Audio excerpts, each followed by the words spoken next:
Hola, muy buenas tardes. Hoy les venimos a hablar sobre la histología, la fisiología y la patología en los diferentes tipos de shock. Nuestro grupo está conformado por Alejandra Tahualpa, Isabela García y quien les habla, Don Felipe Fuentes. Entonces, vamos a empezar hablando sobre qué es un shock.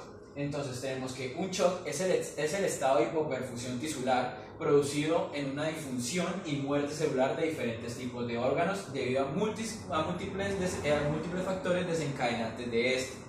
Entonces, empezamos hablando de la histología en el shock compensado.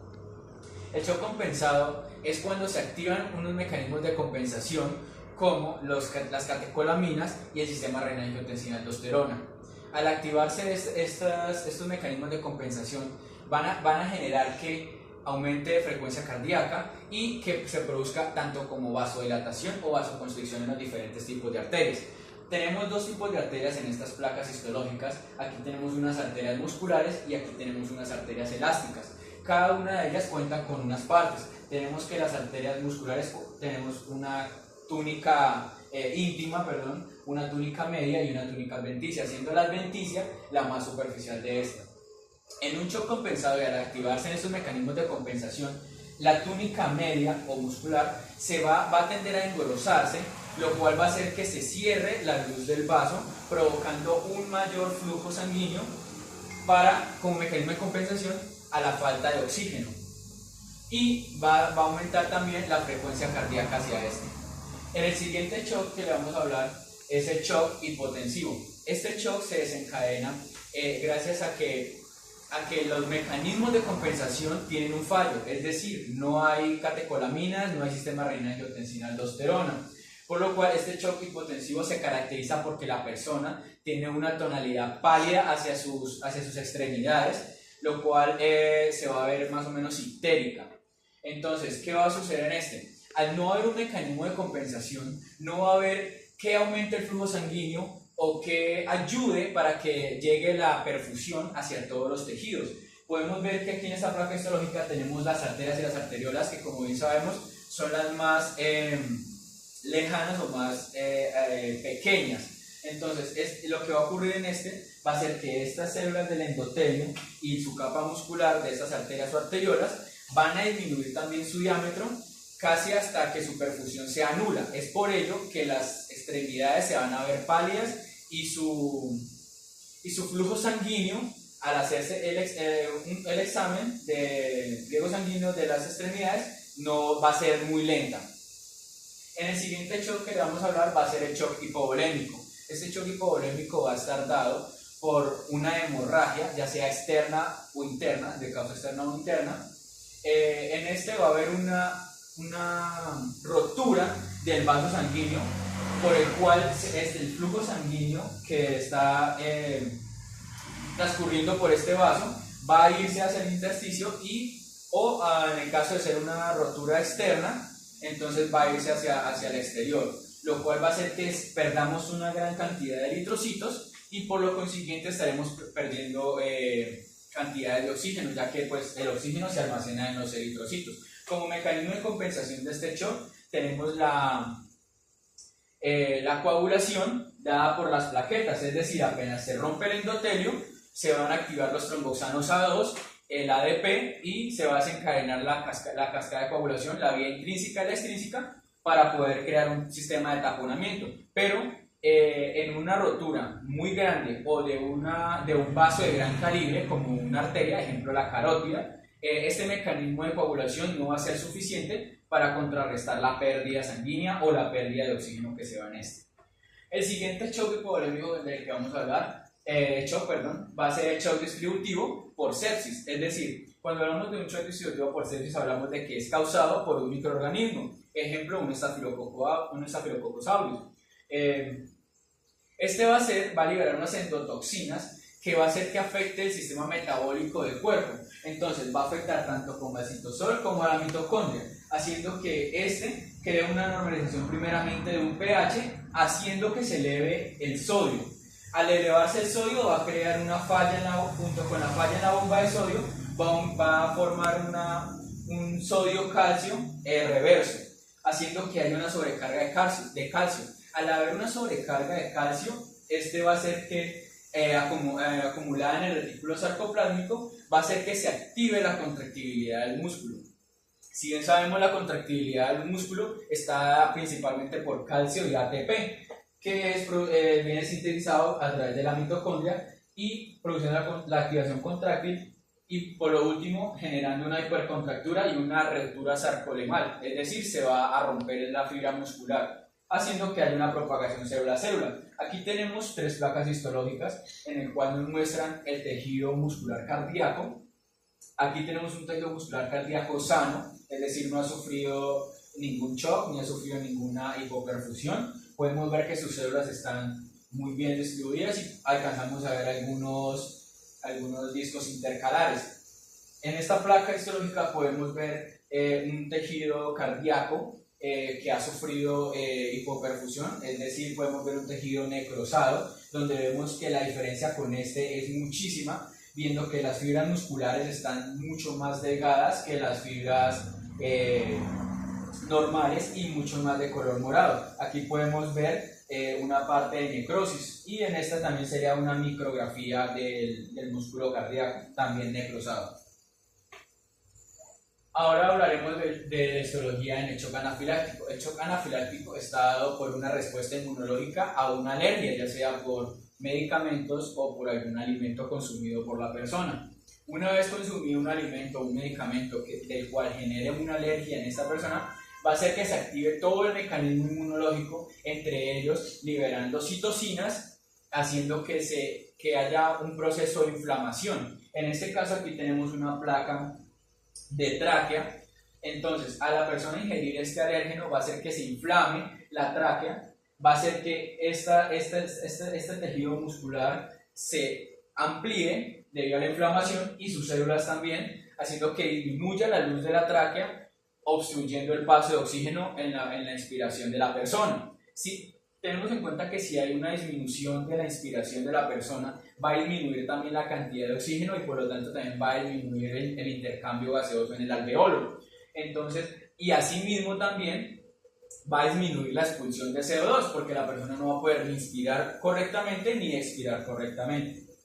El siguiente shock del que vamos a hablar va a ser el shock neurogénico. Este shock puede ser dado en una persona que se va a someter a un procedimiento quirúrgico y le aplican anestesia. Entonces, al estar anestesiado, si tuvieron una sobredosis de anestesia, esta persona, al estar sedada por gran cantidad de tiempo, va a poder generar una respuesta en la cual no le va a llegar sangre a su cerebro ni a su tejido neuronal, haciendo que éste sufra daños de hipoxia, es decir, una hipoxia cerebral o una hipoxia neurogénica. Aquí podemos ver una placa histológica de tejido neuronal necrosado. Aquí podemos ver algunas manchitas negras donde son células que han sufrido necrosis, y aquí tenemos en forma más macra cómo vemos una necrosis en la parte del cerebelo de la persona. El siguiente shock del que vamos a hablar va a ser el shock cardiogénico. Este shock va a estar, principalmente va a estar comprometido el corazón. Entonces, este corazón va a sufrir un tipo de hipoperfusión también en sus fibras musculares cardíacas. Aquí también podemos tenemos dos placas en la cual nos muestran unas fibras musculares normales y unas fibras musculares cardíacas. Vemos que es muy alta la diferencia en las fibras con hipoxia que con las fibras normales. Aquí tenemos también otra placa de tejido muscular cardíaco, donde podemos ver que aquí la necrosis es muchísimo más marcada. El siguiente shock y el último del que vamos a hablar va a ser el shock obstructivo. Este shock está dado por como su nombre bien lo dice, una obstrucción por diferentes mecanismos. Puede ser una obstrucción por un objeto extraño, o puede ser por una obstrucción tanto lipídica como una aterosclerosis, o puede ser una obstrucción hematológica, es decir, por un coágulo. Entonces, al haber una obstrucción, ya sea por cualquiera de estos mecanismos, y más si es una obstrucción de los grandes vasos como la aorta, en este ejemplo podemos ver, tenemos un corte longitudinal de la aorta, donde aquí, justo donde encontramos el asterisco, hay un taponamiento total de un coágulo de sangre. Al haber ese taponamiento, no va a poder haber un flujo sanguíneo normal por todo el cuerpo, ya que la aorta, si sabemos, es la arteria principal distribuidora de sangre para todo el cuerpo. Entonces, si tenemos una obstrucción, no va a haber un suficiente riego de oxígeno para todos los tejidos, por lo tanto va a desencadenar en un shock y va a llevar a la muerte de la persona. Bueno, en cuanto a patología, tenemos que las causas de los diferentes tipos de shock podrían ser el volumen sanguíneo disminuido o la alteración de la capacidad de transporte de oxígeno. Sería uno de los ítems para estas causas. Tendríamos la distribución inadecuada del volumen sanguíneo, la disfunción miocárdica y la obstrucción del flujo sanguíneo. Bueno, entonces acá tenemos lo que va a ser lo del flujo adecuado del oxígeno, lo cual va a estar medido por el gasto cardíaco, la frecuencia cardíaca por el volumen sistólico. En el gasto cardíaco, por el contenido de oxígeno, nos va a dar lo que va a ser el suministro de oxígeno. En el volumen sistólico se va a dividir en tres secciones, que va a ser la precarga, la poscarga y la contractibilidad. La precarga es el volumen de la sangre antes de la contracción. Esto va a depender de lo que va a ser el retorno venoso, el volumen sanguíneo total y la función de la aurícula. En la poscarga tenemos que son las fuerzas que se van a oponer al vaciamiento. Esto va a depender de lo que es de la tensión de la pared y en la RVP. En la contractibilidad pues va a depender de lo que va a ser la integridad de la fibra, la disponibilidad de calcio y la sensibilidad de proteínas. Bueno, empezaremos hablando acerca de las hipoxias y pues la primera va a ser la hipoxia hipoxémica. Esto pues va a ser lo que es la reducción del contenido arterial de oxígeno, también va a hacer que la presión arterial de oxígeno inadecuada va a poder causar una obstrucción de la vía aérea o el desequilibrio de la ventilación-perfusión, que va a ser un shunt intracardíaco. La hipoxia anémica pues es la incapacidad de transportar ese oxígeno. La capacidad de transporte de oxígeno se reduce en el caso de ciertas drogas o productos químicos que se combinen con la hemoglobina contenida en los glóbulos rojos. Algunas de sus causas son intoxicación por nitritos, intoxicación por monóxido de carbono, pérdida de sangre, que son las hemorragias o cuando se dona sangre, y lo del tabaquismo. La hipoxia isquémica pues se debe a la cantidad de sangre que atraviesa los tejidos por una unidad de tiempo y pues esto va a ser inferior a lo que es la normal. Entonces va a hacer que los tejidos no reciban esa cantidad de sangre de oxígeno suficiente y pues a pesar de que los valores son normales, el oxígeno pues no va a estar como tal normal arterialmente. Esto va a ser debido a una alteración de la fase de transporte de respiración. Consiste en la reducción del flujo de sangre a través de un sector del organismo en su totalidad y pues es una condición que puede deberse a un fallo en la capacidad de la bomba cardíaca o condiciones de flujo local.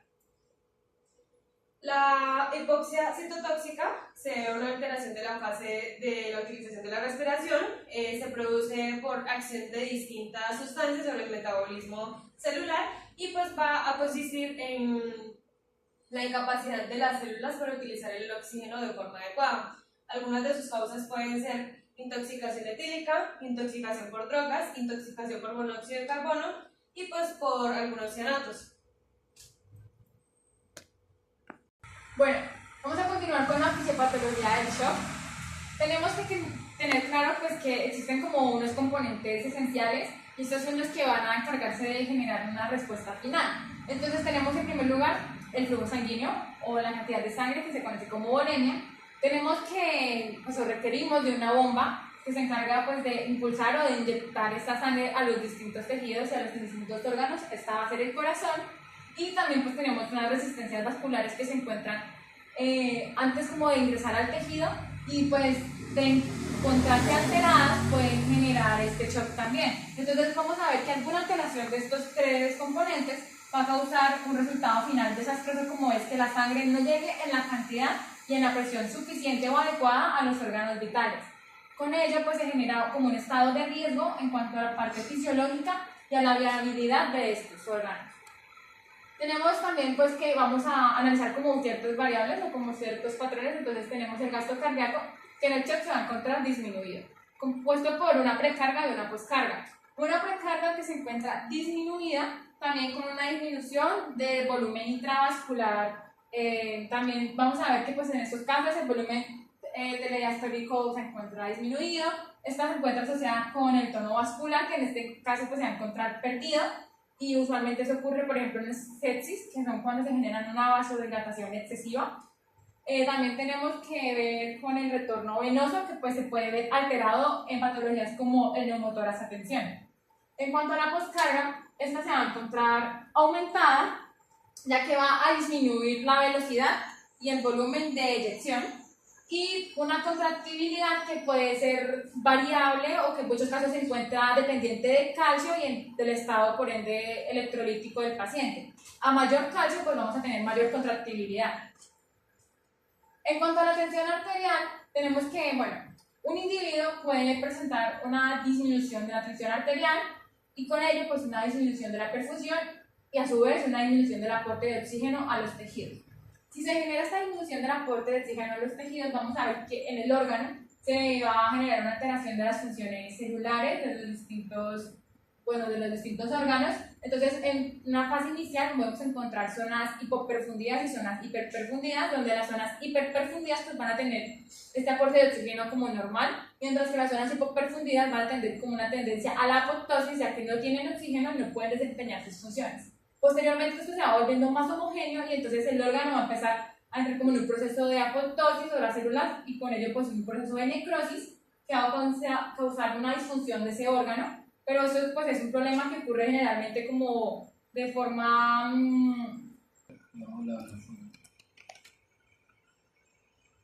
simultánea, como causando pues también posteriormente una disfunción multiorgánica. Y con ello pues se puede generar la disfunción, o sea, se genera la disfunción del paciente. En cuanto a la gravedad del shock, tenemos que este va a oscilar o va a variar dependiendo de la tensión sistólica, que es decir, pues en la contracción. Tenemos que si esta tensión se encuentra normal, hablamos de un shock compensado, y esto es gracias a unos mecanismos neurohumorales, como lo son la activación pues, del sistema simpático, activación del eje renina, angiotensina, aldosterona, un incremento de catecolaminas circulantes y una secreción de hormona antidiurética o vasopresina. En cuanto a cuando tenemos una disminución de la tensión arterial sistólica, le haríamos de un shock hipotenso y nos referimos a este shock como un shock descompensado. En cuanto a la clasificación del shock, hablamos de que hay como 4 grupos grandes, y entonces el primero sería el shock hipovolémico. El shock hipovolémico encontramos una precarga disminuida, una contractibilidad normal o con tendencia como a incrementarse y una poscarga aumentada. Pues las causas son hemorragias y pérdida de agua y electrolitos, es decir, pues pérdida de la volemia prácticamente. Manifestaciones clínicas, taquipnea y alcalosis respiratoria, donde la taquipnea se genera pues con el fin de contrarrestar esta alcalosis. En el shock distributivo tenemos una precarga normal con tendencia a la disminución, una contractibilidad normal con tendencia a la baja y una poscarga variable. Entre sus causas encontramos la sepsis, la anafilaxia y el choque neurogénico, con unas manifestaciones clínicas como lo son la taquipnea, la taquicardia, la hipotensión, un relleno capilar lento, oliguria, cambios en el estado mental o erección petequial o purpúrica. Por ejemplo, esta petequial es como unos puntos rojos en la piel del paciente.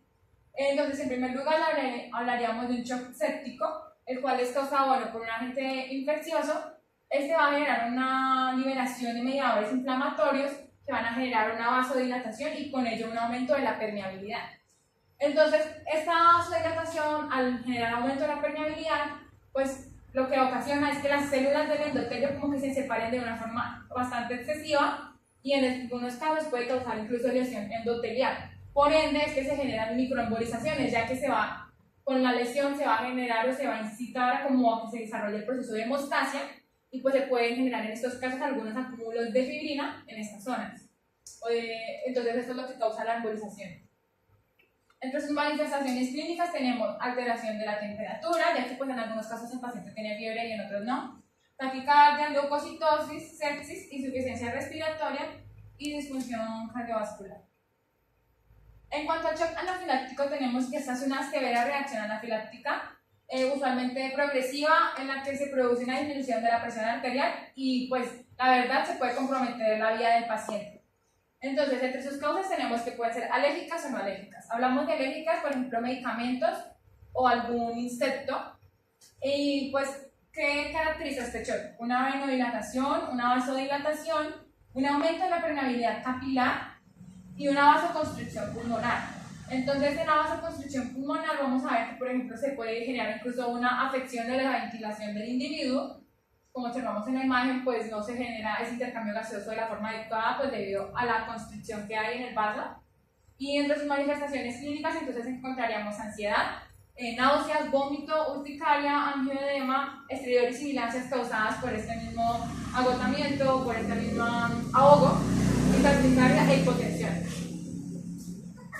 En cuanto al shock neurogénico, tenemos que este tipo de shock es el resultado de una lesión o de una disfunción del sistema nervioso simpático, y esto causa generalmente una vasodilatación incontrolada, debido a que pues, el sistema nervioso simpático es el que vasoconstriñe y el parasimpático es el que genera esa vasodilatación. Entonces, al verse alterado, pues no hay ningún mecanismo que regule la vasodilatación, por lo cual pues esta se generaliza y se vuelve como bastante complicada para el individuo. Entonces, tendríamos que sus causas principalmente pues en una lesión medular por arriba de la T6, o como dijo mi compañero, pues una exposición prolongada a la anestesia. Y entre sus manifestaciones clínicas vendría bradicardia, hipotensión, piel caliente y enrojecida, pero en un estado inicial, porque posteriormente la falta de oxígeno pues causará que se vuelva una persona como cianótica. Y para comprender eso, pues sencillamente hablaríamos de una compresión medular que genera una lesión del sistema nervioso central y periférico, y con ello pues se genera una inflamación de la médula espinal que prácticamente acapara todo el canal medular, causando isquemia en los tejidos y con ello pues hipotensión sistémica. El shock cardiogénico, vamos a encontrar una precarga disminuida, una contractilidad aumentada y una poscarga aumentada. Entre sus causas tenemos cardiopatía congénita, miocarditis, miocardiopatía, arritmias, sepsis, intoxicación o efectos farmacológicos tóxicos y una lesión miocárdica. Y se define como un choque o un estado de hipoperfusión sistémica ocasionado en este caso por la falla de la bomba o por falla cardíaca. Se manifiesta en la clínica con taquipnea, taquicardia, tensión arterial normal con tendencia a la disminución, un pulso periférico débil, un relleno capilar lento, cianosis y cambios del estado mental. En cuanto al shock obstructivo, tenemos que, bueno, esto es causado por un deterioro en el gasto cardíaco, consecuencia de alguna obstrucción del flujo sanguíneo pues, en el organismo. Usualmente, pues, estas causas son obstrucción al flujo y aumento de la presión intratorácica, y se manifiestan con taquipnea, taquicardia, cambios del estado mental, relleno capilar lento, hipotensión, oliguanuria, pulsos periféricos débiles. Entonces, entre sus causas, bueno, tenemos el taponamiento cardíaco.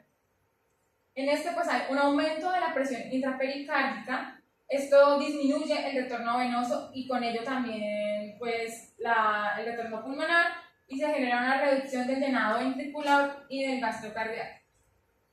Tenemos también el neumotórax a tensión, donde, pues, en estos casos el aire va a generar esta lesión pleural, ya que se acumula pues, en el pulmón. Entonces se genera una presión intratorácica positiva y pues se genera también compresión pues, del pulmón o de las estructuras del parénquima pulmonar, y en estos casos se puede generar, incluso si es pues, un neumotórax bastante grande, por así decirlo, desviación del mediastino, causando una insuficiencia respiratoria que se ve reflejada con una disminución del retorno venoso y una disminución del gasto cardíaco.